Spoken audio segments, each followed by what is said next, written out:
Hanggang sa ilalim ng karagatan ng Pilipinas, may natatagong paraiso. Isa na dyan ang Tubataha Reefs Natural Park na hinirang na World Heritage Site ng UNESCO. Panoorin natin ito. Kanlungan na nakamamanghang diving spots ang Pilipinas. Tara at sisirin ang paraiso sa ilalim ng ating karagatan. Tinaguri ang isa sa world's best diving spots ang Malapascua na matatagpuan sa Cebu. Pamoso ito sa buong mundo dahil isa ito sa mga lugar kung saan may regular sighting ng treasure sharks. Ang mga treasure shark ay uri ng mackerel shark. Karaniwang naninirahan ng mga ito sa malalim na katubigan. Meron itong maliliit at matatalas ng ngipin at may malalaking mga mata para makita sa madidilim na bahagi ng karagatan. Nag-engganyo ngayon na pumunta even our foreign divers to go to Malapascua just to see the treasure sharks.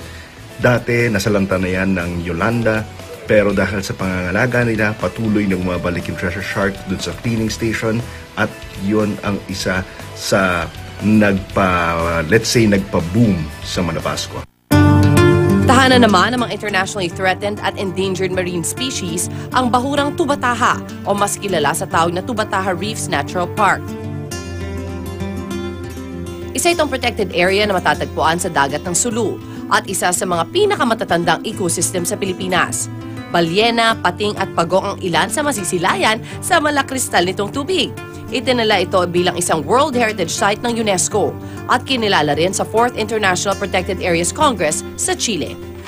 Sa akin, very proud ako and we really have to be proud as Filipino kasi nasa atin yung isa sa mga dineklarang World Heritage Site ng UNESCO at as far as I know, it is the only UNESCO World Heritage Site na inilagay sa national note.